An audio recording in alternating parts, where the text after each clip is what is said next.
मन में कई तरह के विचार आते हैं। कभी कभी तो न चाहते हुए भी मन में अश्लील विचार आ जाते हैं। लेकिन महात्मा गौतम बुद्ध की इस कहानी से आपके विचारों में बदलाव आएगा। मनुष्य का मन बहुत ही चंचल होता है और इसलिए मन में कई तरह के विचार उत्पन्न होते हैं। क्षण भर में ही व्यक्ति का मन कई चीजों को सोचने लगता है। इसीलिए तो कहा जाता है कि मन को काबू करना आसान नहीं। लेकिन गौतम बुद्ध मन को नियंत्रित करने के आयामों के बारे में भी बता चुके हैं। मन में विचारों का आना गलत नहीं है कि लेकिन मुश्किल तब हो जाती है या विचार ऐसी परिस्थिति में गलत हो जाते हैं जब मन में अश्लील विचार आते हैं। कभी कभी तो ना चाहने के बावजूद भी मन में अश्लील विचार आ जाते हैं। अगर आपके मन में भी ऐसे विचार आते हैं तो गौतम बुद्ध की इस कहानी से आपके विचारों में बदलाव जरूर आएगा। बुद्ध अपने भिक्षुओं को उपदेश देने के साथ ही उन्हें भिक्षाटन के लिए भेजते थे।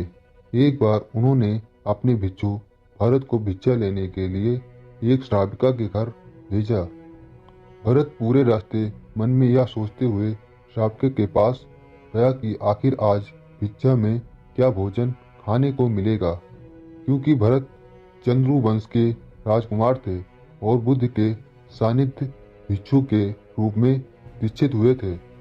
हमेशा भरत को महल में खाने के लिए स्वादिष्ट पकवान मिलते थे, लेकिन आज भिक्षा के रूप में उसे जो भी मिलेगा उसे संतुष्ट होना पड़ेगा। श्राविका के घर पहुंचकर भरत ने भिक्षा मांगी। श्राविका ने भरत को बैठने के लिए कहा और भोजन लाने के लिए घर के अंदर चली गई। इधर भरत फिर से अपने प्रिय भोजन के बारे में सोचने लगे और जैसे ही श्राविका भोजन लेकर आई तो भरत अचंभित रह गए। भरत ने देखा कि श्राविका ने उनके लिए उनके पसंदीदा पकवान परोसे हैं और अपने प्रिय भोजन को देखकर वह खुश हो गए। भोजन ग्रहण करते हुए भरत सोच रहे थे कि महल में तो उन्हें भोजन के बाद विश्राम करने की आदत है, लेकिन आज उन्हें भोजन के बाद वापस तेज धूप में चलकर आश्रम जाना होगा। लेकिन भोजन के बाद श्राविका ने भरत को कुछ समय के लिए विश्राम करने का आग्रह किया। भरत फिर से खुश हुए कि आखिर आज उनके मन की सारी इच्छाएं कैसे पूरी हो रही हैं। इसके बाद भरत कुछ देर विश्राम करने लगे, लेकिन विश्राम करते हुए भी लेटे लेटे वह सोचने लगे कि आज तो मुझे भोजन के बाद विश्राम करने को मिल गया, लेकिन ऐसा रोज रोज नहीं होगा।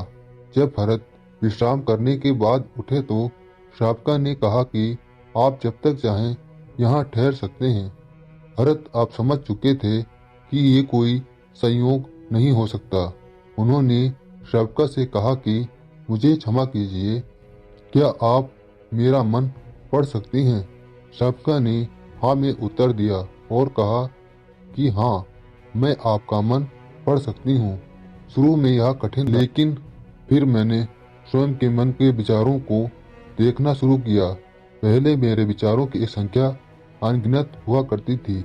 इसके बाद मैंने विचारों पर ध्यान केंद्रित किया, बिना पक्ष विपक्ष के अपने विचारों को देखने लगे। इसी तरह से धीरे धीरे मेरे मन में विचारों की संख्या कम होती गई और सारे व्यर्थ विचार दूर हो गए।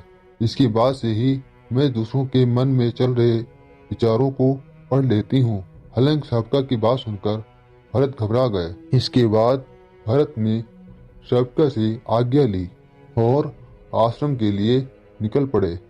रास्ते में भी भरत फिर से मन में आए विचारों का स्मरण करने लगे कि श्राविका के बारे में उसके मन में अश्लील विचार भी आए थे। श्राविका ने उसे भी जान लिया होगा, वह मेरे बारे में क्या सोचती होगी। भरत खुद को लज्जित महसूस कर रहे थे।